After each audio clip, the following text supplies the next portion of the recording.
So it looks like we are recording.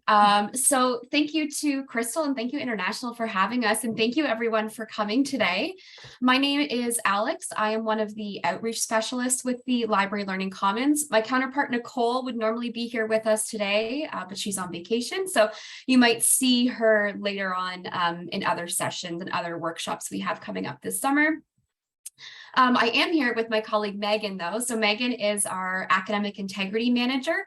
So about halfway through the presentation, we're going to swap. So I'm going to get us started, talk about the library, the supports, the resources that we have, and then I'll pass things over to Megan and she's going to talk about academic integrity at Fanshawe. So I believe you all might be among the first group to see the end of the Innovation Village construction project that's happening at the college right now. So when you get to main campus, you'll notice that there's a lot of renovations and construction happening right at the center of our Oxford Street campus. And the library has been really fortunate that we get to be a significant piece of that renovation, of that construction. So with Innovation Village, you can see that the library, the learning center, the test center, and the adaptive technologies labs have all merged together now into what we're calling the Library Learning Commons. So the idea is to make things more streamlined for students. We put everybody and everything into roughly the same area, roughly the same space. So the library and the learning center are currently living in the same room, I guess, for lack of a better word. And you can see the pictures there. It's not finished quite yet, but brand new, big, open, airy space, lots of windows, natural light. With the renovation, we were trying to give more space back to students. So you can see there's lots of tables, group study spaces there. We're really all about fostering conversation. We want to hear people talking. Everybody always thinks about libraries as being very quiet and very strict, lots of rules to follow. And we're trying to break that mold and break out of that structure. So with the renovation, we ended up moving a lot of our collection online.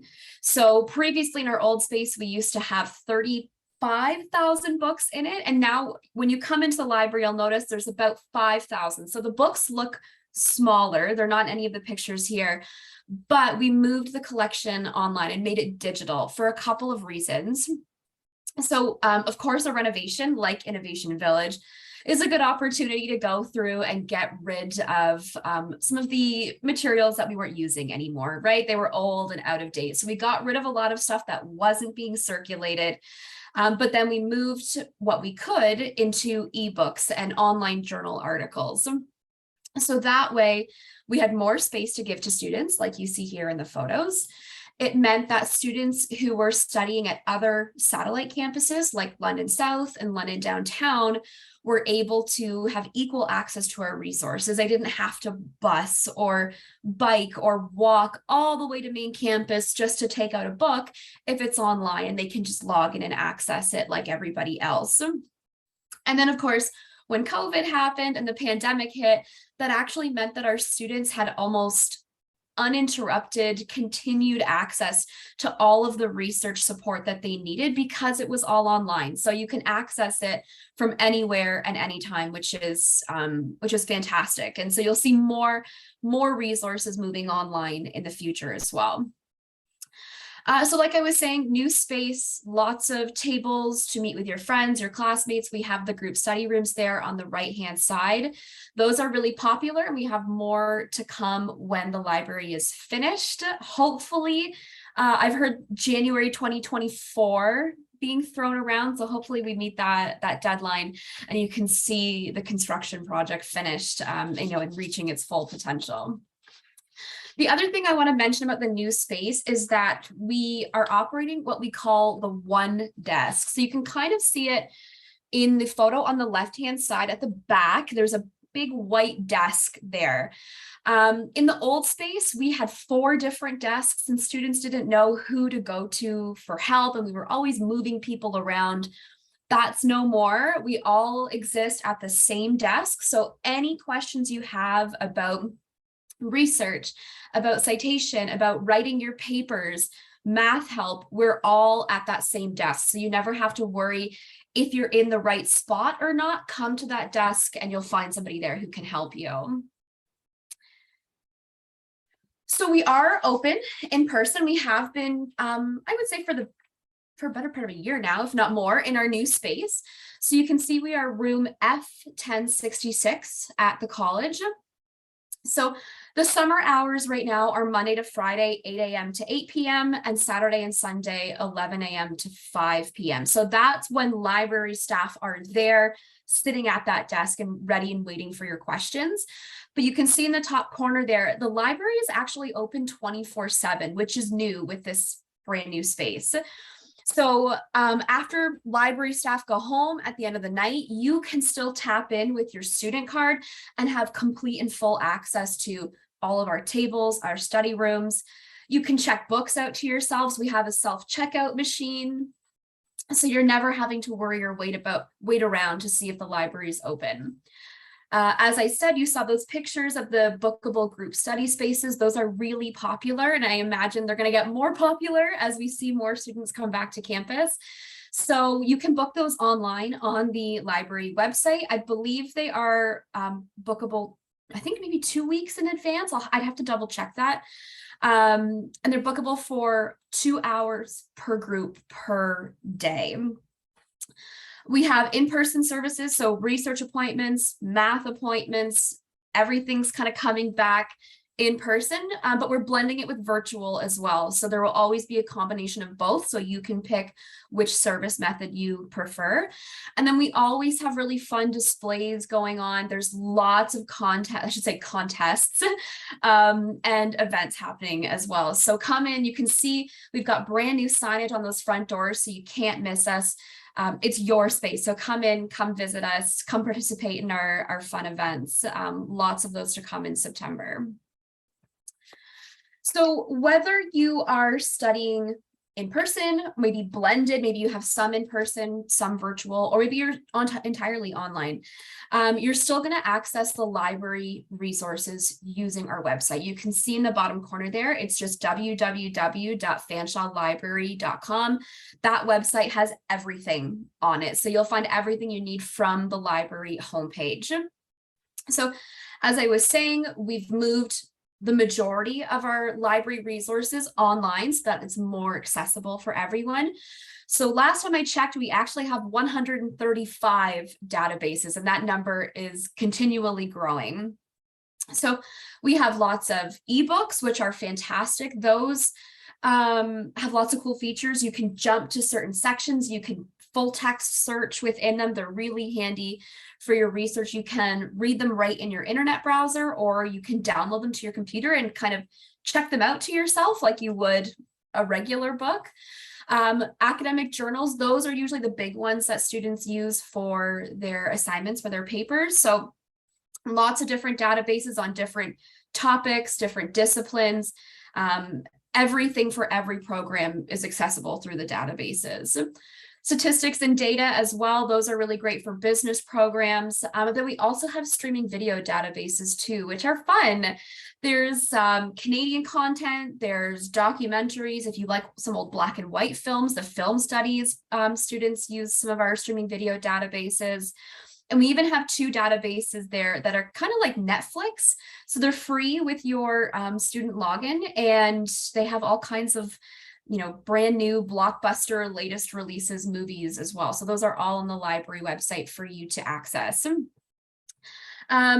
You only need your Fanshawe username and password to get in. It's going to be the same as your Fanshawe Online and like as your web advisor. So it's all the same login information to keep things simple. The only thing to mention here is that we typically do not offer textbooks for your courses. We get that question a lot in September. Sometimes we do have them, so it's always worth reaching out and double checking just to be safe. But typically we don't offer those. So the library collection is designed to support your assignments and your research, not to provide textbooks. You would access those through the bookstore and Fanshawe Retail Services. Okay, so we recognize that navigating 135 different databases can be overwhelming and intimidating for students. The library itself can be a bit of an intimidating place, and we don't want anyone to feel that way.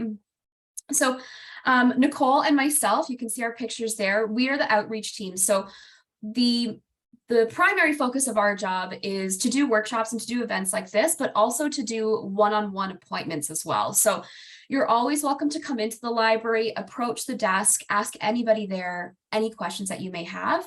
But if you feel like you want a little bit more private, in-depth help, that's where Nicole and I come in. So we can meet with you many times over the same assignment to help you from start to finish. So you can see, we can talk about defining your research topic. We'll search the databases with you to help you find the most relevant resources. We can talk about searching Google and how we evaluate non-academic sources for reliability. Academic integrity, which you'll hear more about later, hugely important. That goes hand in hand with APA citation. I can't stress enough how important proper citation is. And that's new to a lot of students as well. So we are here to help you with that. And there are so many citation supports and help available through the library. So please reach out if you're unfamiliar or new to it. Again, we can talk about library databases. We can talk about statistics, Statistics Canada, accessing government reports, anything like that. So start to finish, we can walk you through that whole assignment. We are doing appointments both in person and over Zoom, so you can pick and choose whatever works best for you, and we're happy to accommodate that.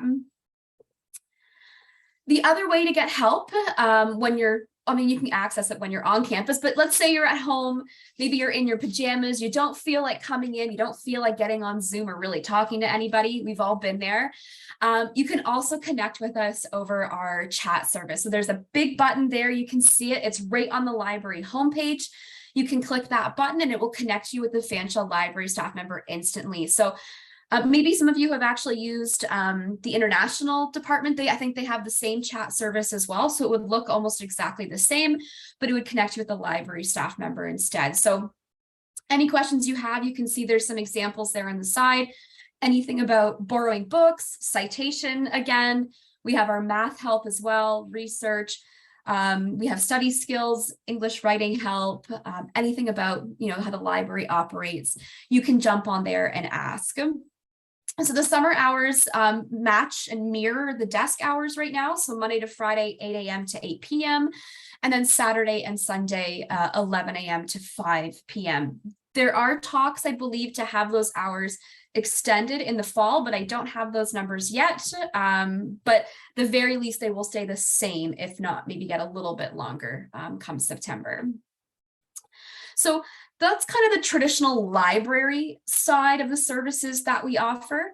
But as I mentioned, we've also partnered with what was the Learning Center on campus as well. So we have our new colleagues, our new counterparts to talk about. So in the past, we used to send students back and forth between the library and between the Learning Center because it's all kind of the same service and the same help. So now we're all living under that same roof again. So we're all in one place to make things easier for students and easier for staff too.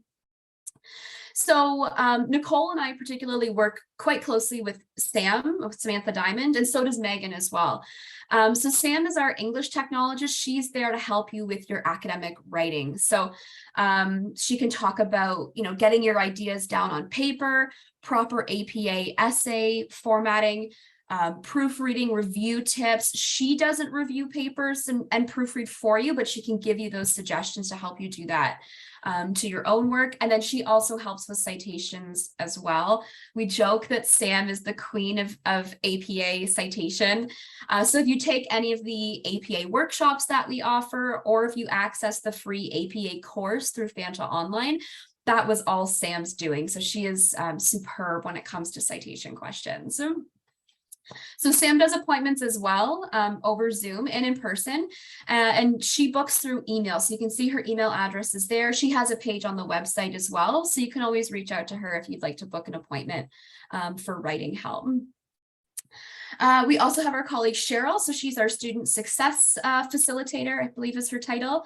So she Cheryl focuses on the like soft skills you would need to be a successful student. So lots of different questions that come up there. Obviously, textbook comprehension.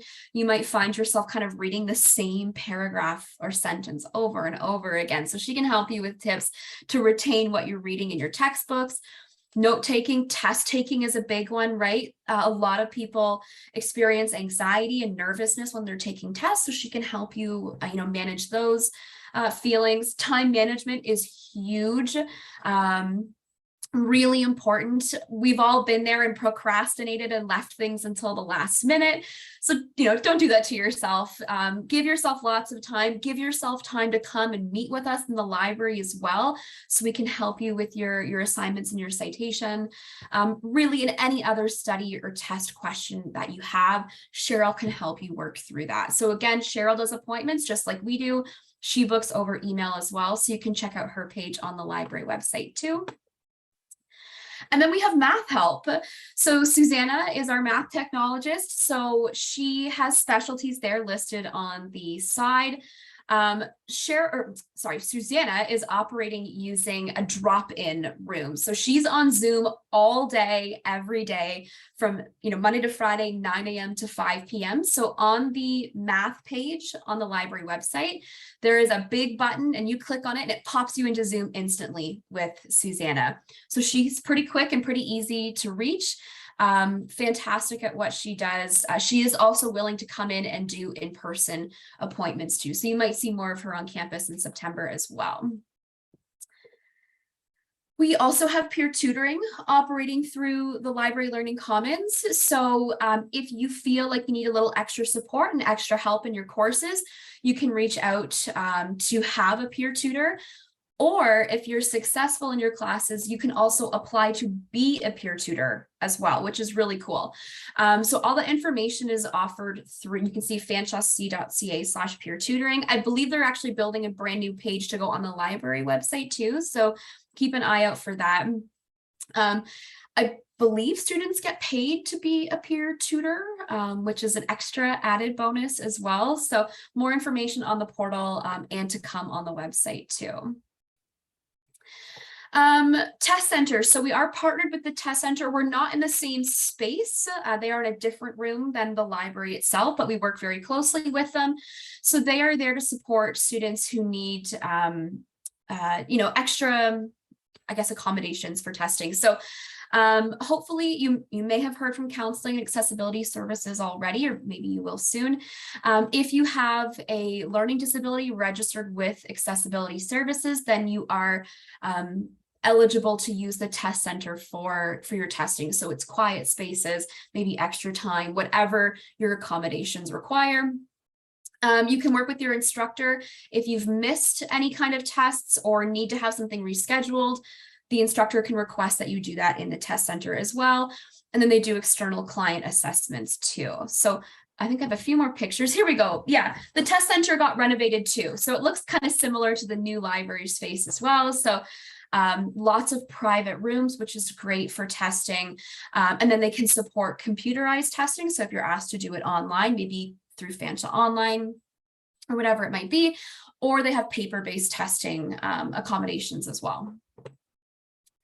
And then lastly here, we have the Adaptive Technology Lab. So again, in a different room, they're kind of just above the library, actually. We're in F1006, they're in F2003, so on the second floor. So they have a lab that has specialized software for students who need have unique needs, right? So they would have software that reads aloud for students with visual impairments, perhaps, software that will enlarge text. You can see voice to text programming as well, all kinds of cool software too. They also offer course materials in different formats. So we have worked with them there as well to digitize textbooks and put closed captioning on videos. So if you need any of those extra supports, you can reach out to the library or counseling, and we will get you to the adaptive technology staff to help you with that. So the library offers online workshops. We're going to keep them online for the fall, I believe, just to keep things simple for everyone and in case anything happens. So lots of different topics there. If you want to learn more about researching, about navigating the library databases, we have academic integrity workshops, which Megan might mention later on as well. Those are really popular and really helpful.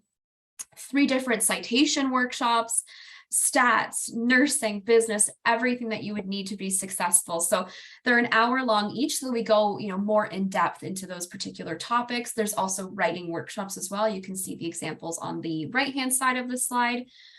The cool thing about the workshops is they're part of Fanshawe's co-curricular record, which is kind of like a transcript of the extracurricular activities, the extra things you did during your time as a Fanshawe student. So if you complete 5 library workshops, so it equals out to 5 hours, you are eligible for the research, writing, and study skills credit on the co-curricular record. So it's a nice thing to take with you to like job interviews when you're meeting employers, just to show how you go above and beyond.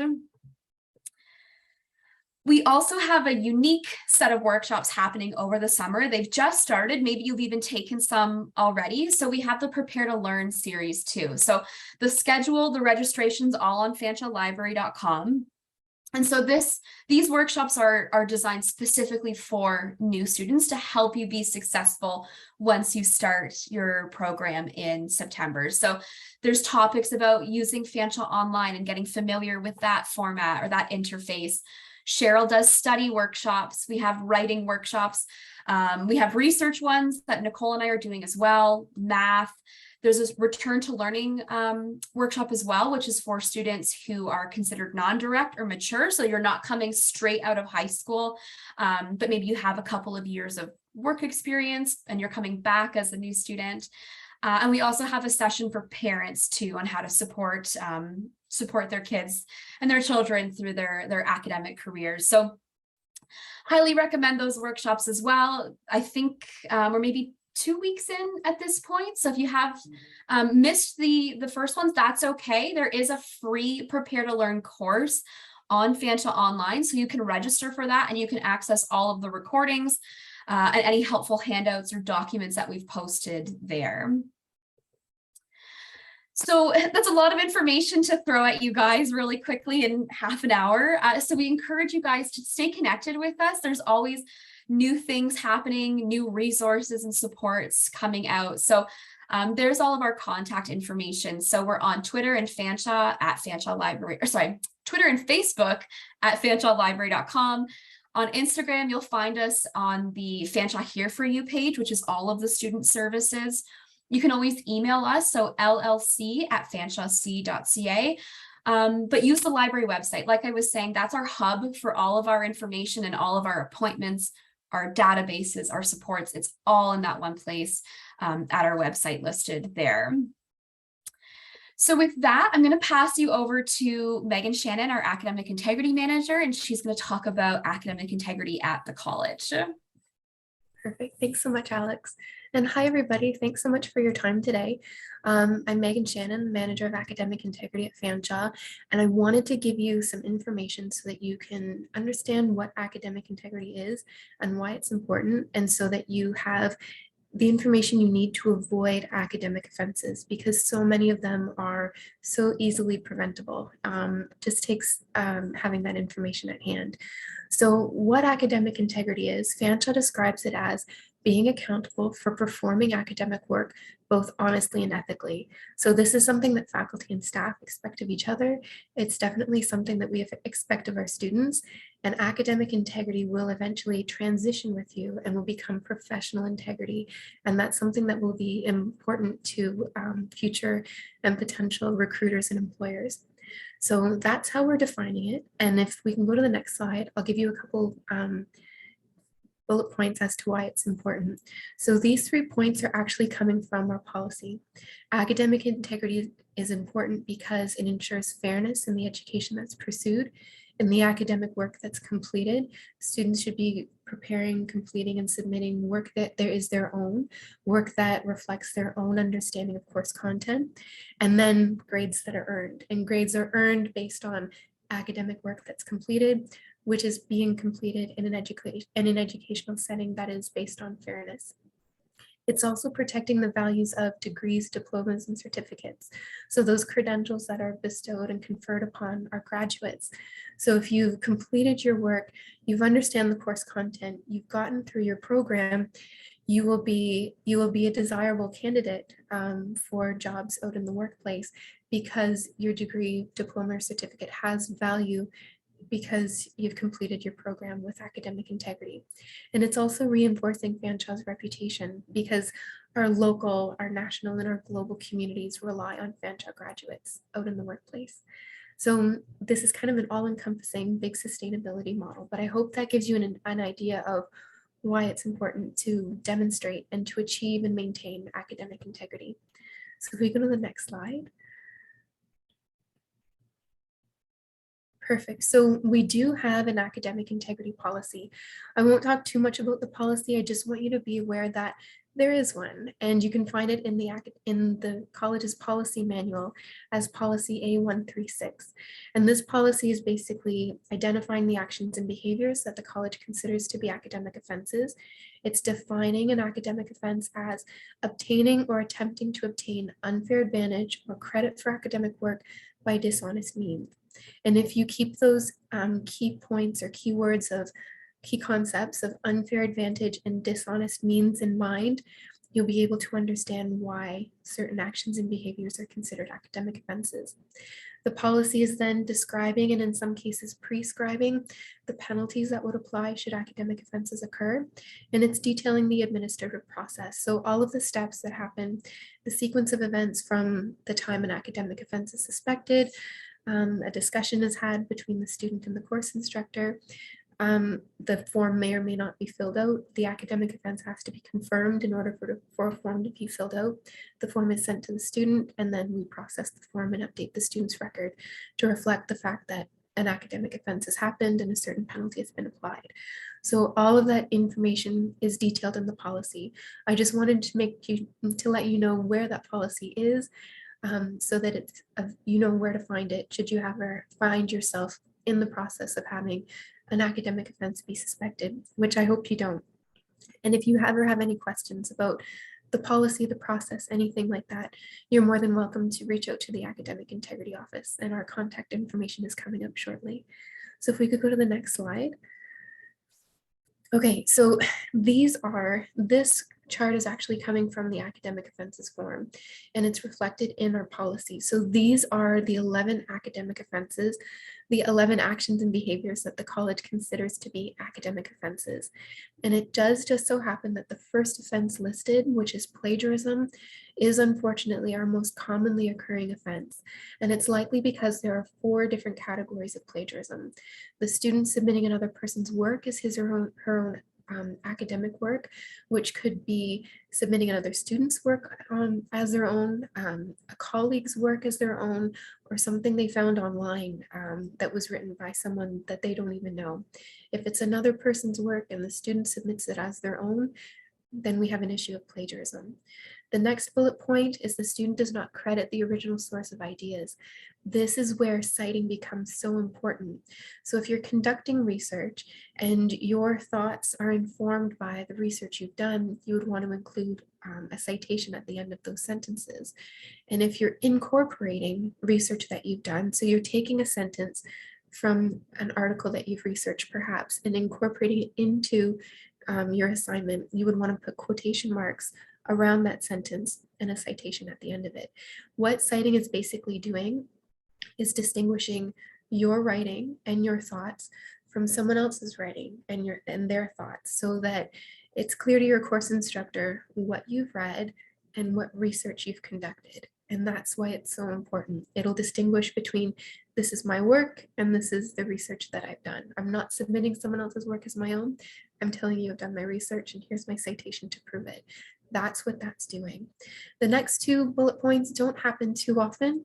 We'll see students submit electronic files, so templated spreadsheets, maybe computer code that they themselves didn't write or prepare, but they've incorporated it into their assignment. So if the assignment was to build a spreadsheet and the student submits one they found online, we would have an issue there. So if you want to incorporate electronic files in some way, depending on your course or program, You would want to have a discussion with your course instructor to determine whether that's okay and how do you still meet the requirements of the assignment by doing so. And then the last one, this happens every once in a while as well. The student submits their own academic work that they did in another course for a current course. So if we have a student retaking the course, they need to be redoing the work. They're probably trying to improve their grade. So we wouldn't want them to be submitting assignments that they already submitted and probably didn't get a good mark on. They would need to be redoing the work. And if we have a student who's maybe they're going through marketing and they have to do an assignment on social media and they think, oh, in level 1, I did an assignment on social media, so I'll just resubmit that. That's an attempt to get an unfair advantage by dishonest means. So if you want to incorporate your own work into new assignments or current assignments, again, you would just want to have a discussion with your course instructor to determine whether that's okay and how do you still meet the requirements by doing so. But for plagiarism, the majority of the offenses that we see are students submitting work that isn't their own, whether it's other students' assignments they found on Course Hero or sites like that, content they found on websites, or they're submitting a friend's assignment, or they made use of someone else's computer, and then citing comes up a lot. So all of the workshops and the resources that Alex mentioned, I highly recommend them. It's so important to learn how to cite, to learn how to conduct research so that you can prepare your best work and submit your best work and earn the highest possible grades. The rest of the offenses, I'm not going to go through all of them for the sake of time, but the second one, acting to assist or facilitate, if an assignment is shared with another student and that student ends up submitting the assignment as their own, we would have someone who assisted in the offense of plagiarism happening. If we have students sharing test questions and answers while a test is in progress, maybe they're sharing them through a messaging app, or maybe they're sharing pictures of test questions and answers, they would be helping students to cheat on tests. So after plagiarism, the compromising of the integrity of tests, that would be the second most common offense that we see. So students essentially cheating on tests, whether they're looking up answers online, they're making use of study notes or course materials that they shouldn't be, or they're collaborating with other students on tests and that kind of thing. The tests are to be written on your own. This is really your chance to show off. It's your chance to demonstrate how well you know the content, again, so that you can earn the highest possible grades. So collaborating and communicating with anyone else while your test is in progress shouldn't be happening. But I'll give you more tips for tests coming up. But these are the 11 offenses. They're usually addressing plagiarism related issues with assignments, the use of resources not permitted, such as sites like Course Hero, tools like spin bots and word generators, and then we're seeing issues with citations, and then compromising the integrity of the tests. Those are usually what the offenses that are listed here are addressing, and the offenses that we see. So should these offenses happen, then a warning or a penalty would be assigned. So a warning sometimes is issued for a first offense. This is basically the course instructor saying, I've detected these actions and behaviors, they're not okay and they shouldn't continue, so I'm going to give you a warning. It shouldn't happen again. If an academic offense happens again, then we would be in the territory of having to apply a penalty. So we would see perhaps a penalty of redo work. It's usually an action taken for a warning, but the student would have to redo the assignment and maybe they would get either full or partial marks. But a second offense usually results in the penalty of mark of 0. So this could be mark of 0 on the assignment or mark of 0 on a test. If another offense happens, the student would unfortunately be at risk of failing that course.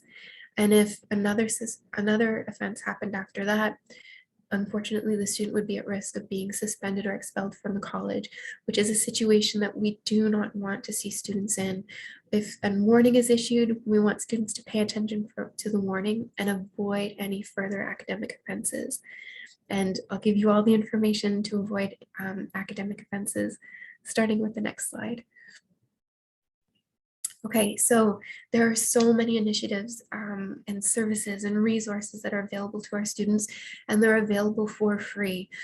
It just takes an investment of time, and that investment of time is so worth it, whether it's a half-hour appointment, a 40-minute workshop, an hour workshop, or if you spend 20 minutes doing research in the library instead of wandering around on Google or Course Hero or something like that.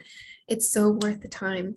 So the Academic Integrity Office and the Library Learning Commons we work so closely together to really be there for our students. You'll see a lot of here for you, we're here for you. We really are. We deliver lots of workshops. We're available for consultations in person and online. We do a lot of referrals. So if I get an academic offense form and the student has a plagiarism offense, I'll be referring the student to the services and staff in the library so that they can help with research writing and citing. Maths and science help as well as study skills assistance are also available. So you don't need a referral. You're more than welcome to go out and make use of those services on your own. But should an academic offense happen, or if you're worried about preventing offenses, I'm more than happy to provide a referral. There's also lots of information on the Academic Integrity Office's webpage. So fanshawelibrary.com is pretty much your one-stop shop for all of the services that you need. If you go at fanshawelibrary.com/academic-integrity, that's our office, and we've got lots of resources and handouts and videos and infographics, lots of stuff listed there for students. We also have a new course. It's basically everything you need to know about demonstrating and achieving and maintaining academic integrity, everything you need to know to avoid offenses and what happens if an offense happens. So you're more than welcome to take the course. It's available in FOL, but you're more than welcome to access it through Fanshawe Open. You don't need a Fanshawe email address, password, or student number to access the course. You can take it at any time. And right now, as you're getting ready to start courses in September, August is a pretty good month to work through the course. You don't actually have to take it, but you're more than welcome to review any of the information in that course. And if you have any questions at all, you're more than welcome to email academicintegrity@fanshawec.ca. And then if we go to the next slide. So just some tips for assignments. So with regards to assignments, it's so important to read those assignment instructions carefully. And if you have any questions, go directly to your course instructor and ask them your questions. It's probably not a good idea to rely on another student or ask another student those questions, because then you could be relying on false information or inaccurate information. So questions, go directly to your course instructor. They have to respond to you within a reasonable amount of time. Understand what assignments, parts of assignments, or components of assignments are to be completed independently, and when it's okay to work with a partner or as a group. Assignments are marked based on whether they're an individual assignment, a partner assignment, or a group assignment. If you do an individual assignment with a group, the mark can't be split multiple ways, and we would run into an issue where there could be participation in activities not permitted, which could be viewed as an academic offense. So be mindful that individual assignments are completed on your own and you're working with groups when it's appropriate to do so. Understand which tools and resources are permitted for use and when it's appropriate to use them, and avoid tools and resources that are not permitted for use. I'll tell you for sure right up front, it's not okay to use sites like Course Heroes, Do.U, Chegg, things like that. Those are not permitted resources, and it's not okay to use tools like spin bots or word generators that will attempt to rewrite content in order to avoid plagiarism detection. You want to write your assignments on your own so that you earn your own marks. So please, by all means, avoid those tools and resources. You are more than welcome to self-register in FOL for a Turnitin account so that you can pre-scan an assignment before you submit it. There's an APA citation course, which is fantastic, and the academic integrity course is also available there. And just something I've been noticing since working remotely and hybrid for the last little while, the days can tend to blur together. So it's so important to keep track of your due dates and plan ahead. Know when your assignments are due, know the amount of research you have to do or the amount of time you'll need to prepare them, and when to incorporate appointments with staff in the library, learning commons, that kind of thing. If you can do that planning ahead, which seems so simple, you'll be able to avoid situations where you're possibly in a panic and possibly at risk of taking risks that you wouldn't normally take, which is often when we see students when they're in a panic. That's sometimes when the offenses start to happen. So just some tips for assignments. And then the next slide is some tips for tests. So please keep in mind that talking to, communicating with, and collaborating with other students or any other people is not permitted while your quiz, test, or exam is in progress. If you have questions, again, just like assignments, go directly to your course instructor, but don't jeopardize compromising the integrity of your test by asking someone else the question that you have. Go directly to your course instructor and make sure you're protecting the integrity of your test by completing it on your own. Understand the materials, resources, and technology that are permitted during a quiz, test, and exam and what's not. Maybe you're allowed to use a calculator, probably not allowed to use the calculator on your phone. A test may be open book, which means you can use the textbook. It probably doesn't mean you can do Google searches, that kind of thing.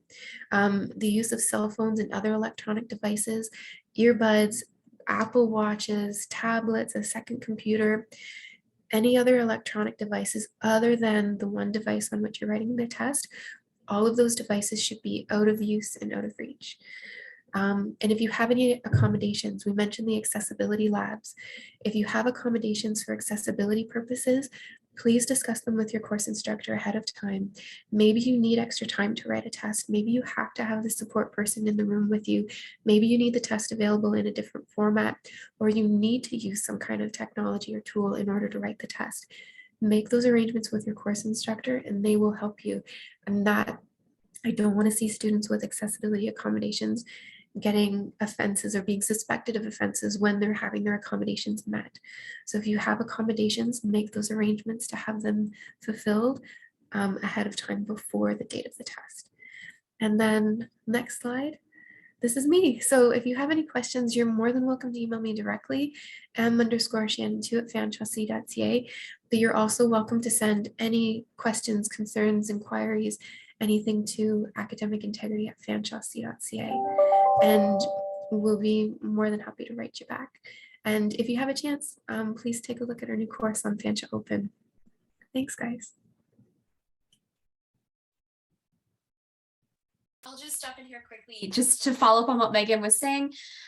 Here's my information and Nicole's information as well. So we're counterparts and partners. So if you want research, citation help, any questions about workshops or anything like that, you're welcome to email us directly if you'd like. Sometimes it's nice to just know there's a particular person at the other end getting your question. So Nicole's email is nfry@fanshawc.ca, and then my email there is ahawkins@fanshawc.ca. So you're welcome to email anytime, and we'll make sure we get you pointed in the right direction and connected with the right person.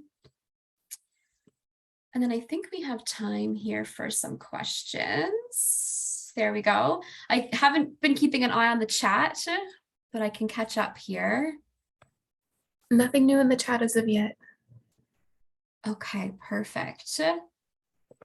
Now, ladies, there was a question earlier. Mm-hmm. Oh, Megan, you did respond back saying that they can book it after hours. Perfect. The study rooms. The study spaces, yes. Okay, perfect. Oh yeah, I see Megan's answer in there too. Excellent. I had missed your answer in there, so I That's okay. going back to the question. I do see there was a question there about the link for math help, but Megan was on top of that too, which is great. Oh, okay. There's a question there about how long books can be borrowed. So the standard, I guess, lending period is 3 weeks or like 21 days, but we have an automatic renewal system. So if nobody else wants the book and nobody else has placed a hold on the book, it renews 2 more times after that. So you could have the book for as long as 9 weeks, unless somebody else requests it. And at that point, you would get an email saying that you have to bring it back to the library, and then that other person would take it out. The writing skill support is free. Yes. Perfect. Thank you, All Megan. of the supports in the library are free. Yep. Yeah. It doesn't cost anything to attend a workshop or make an appointment or take out a book. That's, yeah. I can see there is a question there about, I think, about peer tutoring. Can a student become a peer tutor in their first semester? I'm not totally sure about that. Megan, do you know? They could have I believe they could have an interview with Marilyn. It depends on their background and their experience. If we have students who have studied at other institutions, or perhaps they have a credential from another institution, but generally it's second term students once they've had a full term. But depending on a student's background and experience, it is possible. So you can definitely look into it and send an email to the peer tutoring office. They'll write you back. And then is there a penalty for delay for as a late submission? I think it might be in follow-up to the lending period question. Right. Okay. Yeah, so Yeah. that's actually a great question. We got rid of fines, I think it was last year. So we do not have late fines anymore. We found that those are restrictive and punishing on people who need the resources more than anyone. So there are no late fines. So you're not going to see like a 50-cent fee applied day by day. However, I believe after, I don't know if it's 30 or 60 days, after a certain amount of time, the book is considered lost, and then you would be charged a replacement fee. So you have a window of time to get the book back to us. You're not going to get a fee day by day, but if you kept it for too long, then you would be charged that replacement fee.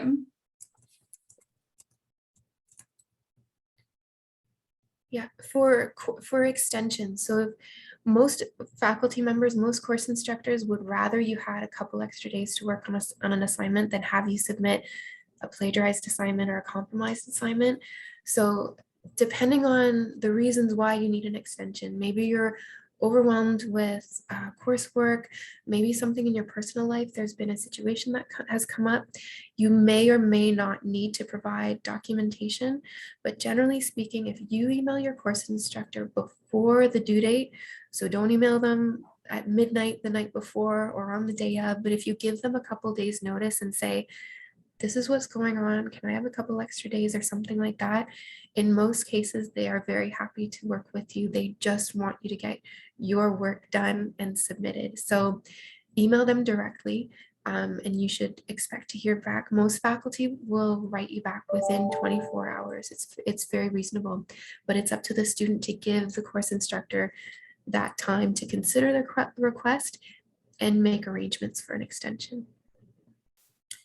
There is a good question here from Helen about copying and printing in the library, and we get that question every day. So we do not have copying and printing at all in the library. The reason being we are, again, in the middle of construction right now, but we are sending students to the homework labs where there's more tech support, or there will be more tech support. So you can copy and print in, I believe it's B1049 and A 2024, I think are the room numbers. But copying and printing is not free. There is a cost associated with it. It is, I believe, 10 cents a page for black and white and 50 cents a page for color printing and copying. And you can add money onto your student card, and you would just swipe it when you print. So you can add money, I believe, at retail services and at some of the other like stores around campus as well. If failing to submit a report or assignment, if an assignment isn't submitted, it's not considered an academic offense. It would be considered a missed assignment. So it wouldn't be marked. A mark of 0 would most likely be recorded, but it wouldn't be a penalty for an academic offense. It would be a 0 for a missed submission. And I'm assuming, Crystal, I don't want to speak on your behalf, but I'm assuming there will be lots of staff available to international students and any and all students on the first day and first weeks of class. Every day of the term, there are lots of staff available to students. You can ask anyone for assistance. And then we do have our student ambassadors that are actually employed by our office, and they're out front of the office. And I expect that we'll have lots of staff and students out there helping other students to orient themselves the first few days. We'll also be doing an international welcome on the Friday prior to. And if you're at one of the area campuses like London or downtown and stuff, we'll also have a presence there too. So you should feel pretty supported wherever you are, hopefully. And lots of stuff in place, especially because this is going to be the first time that we're back to person in a couple of years. So it's pretty exciting. And yeah, there should be lots of resources and help for our students. So for international students who don't know how to make assignments according to the Canadian educational system, so excuse me. So that's why it's so important to pay attention to your assignment instructions. If in first level programs, most course instructors will actually give you a template. So it'll have all the instructions, and then it might have a chart or something to fill out. Like it'll kind of walk you through preparing your assignment. So they'll provide a template of sorts. Some will expect you to write a reflection or a report or something like that. They may give you sample assignments to consider. So it's much better to use those than to go find something on Course Hero, which could end up getting you into trouble, which we don't want to have happen. And if you have questions about assignments, if you've read through those instructions, you can ask your course instructor if you have questions, but you're more than welcome to come talk to any of us in the Library Learning Commons, the outreach staff, writing services. We're more than happy to help you take a look at those instructions and help you get that assignment organized. Lots of support is available there. I'll just add on to Megan's point Yeah. too. So APA rules, APA citation rules have guidelines on how to format papers as well. So about how to build your title pages, where to put your page numbers, where to bold things, center words, things like that. So we can help you with that in appointments too. You can come with a completed assignment. It doesn't have to be finished. We'll help you with that formatting to make sure that that's perfect before your instructor ever sees that final product. I'll just grab Helen's question really quickly too. Are libraries available in each campus, or is there any specific campus only for the big library? So great question. The library, the main library, the Library Learning Commons, is just on main campus, so the Oxford Street campus. But we do travel to other campuses. So myself and Nicole, who you saw her photo earlier, we travel to London South and to London downtown campuses as needed. We were doing regular shifts there every week just to provide library support.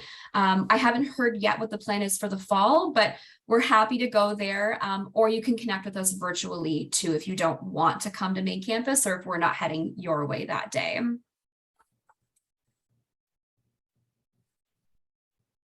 Okay, I wrote back about the APA course in FOL. If you log into FOL, you'll see resources. You can click on self-registration, and then you'll see a bunch of courses listed. So the academic integrity course is there, the APA resources course is there, and Turnitin is there so that you can create your own Turnitin account. Those are all there. The Fanshawe Open course, the link is it's Fanshawe Prospect C at Brightspace. It's a bit of a URL, but the link is in the slides, and the slides are going to be going out so you can get that there. The 5-hour extracurricular, to get that CCR credit, you can attend up to 5 workshops. If you complete the academic integrity course through FOL, there is a CCR credit as well, but the workshops in the course are different things. We're trying to provide you with all the information in different formats so that you get it based on what works for you. I hope it helps. Yeah, there is a question about where to find those 5-hour extra courses. I don't have the link. I don't know if Megan, you're able to grab it so I don't lose the PowerPoint, but it is on the library website. There's a button that says workshops. If you click on that, it will show you all of the offerings that we have, and you can register for 5 or more. You can do more than 5 if you want. That's just the minimum. I also see the question, is the Prepare to Learn series included in the extracurricular 5 hours academic course? Excellent question. No, it's not, unfortunately. It's entirely separate. So you can do all of the Prepare to Learn series, but they would not count towards the 5 hours. Those are separate library workshops. I think Megan has the link there at the bottom, which is perfect. Thank you. There's a couple more questions. Does the college provide an accommodation facility? That would be something I would ask the Counseling Accessibility Services. We do have the Adaptive Technology Lab if you needed like specific software for it. And the test centers there too, if you had accommodations regarding testing. But that might be a better question for accessibility. And I'm wondering if that question, if they maybe meant like a physical housing accommodation. Oh. So I'm not certain, Dr. Ashmead, if you wanted to note what kind of accommodation you were inquiring about. Okay. I can just answer Helen's question quickly just while we're waiting for that. Perfect. Oh, Megan did too. There's the public library. I can link to. Oh, awesome. So London Public Library, there's lots of branches all over the city. Students are welcome to get a library card and use their services. They're excellent.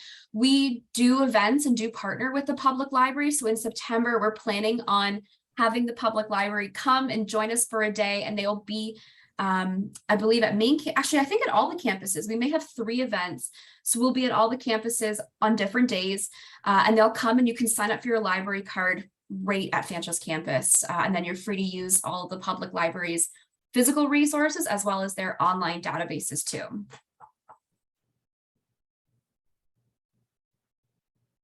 Changing your RIT schedule. So that's something that you would need to contact RIT about, but it is hard to change your schedule once it's been built, because it's been built around all the rest of your classes too. So usually what you've received as your schedule is going to remain your schedule. Helen has another excellent question. I love these. These are great. If a book is not available in the library, then can we assist students in getting that book? So we do have an interlibrary loan service. So if you need a book that we do not have in our collection, we can look for it at other universities and colleges across the province, and then we can have it sent to us. It's still a temporary loan. We wouldn't be adding it to our collection, but we would have it sent here. You can come check it out from Fanshawe Library, and then you bring it back to us and we send it back to the school that we borrowed it from. Wonderful. So it looks like that's the end of the questions, and we are actually running a bit over, which is fantastic. It's such important information. And these questions are amazing. And it's so great that you guys are thinking about sort of what this really looks like for you, because it's such a great service and you guys have so many resources that it's so great that they have the opportunity to learn about them, but also make those connections. So thank you both for joining us today and providing such awesome information. I did upload a copy of the presentation to the chat, so that should be there. Awesome. That's great. Thank you so much, Crystal. And thank you everyone for the fabulous questions. Those were great. Thank you so much. And we wish you all the very best for the fall term. Yes, and please come visit us in the library too and come see our new space. They are very lovely. They are some of my favorite people to work with. They're so sweet. Well, thank you, ladies. Thank you, everybody. Hopefully you join us tomorrow for the last day of this series. And we will be here with Laura talking to us about Fanshawe Friends and the CCR. So thank you guys and have a great evening. Thank you. Thanks.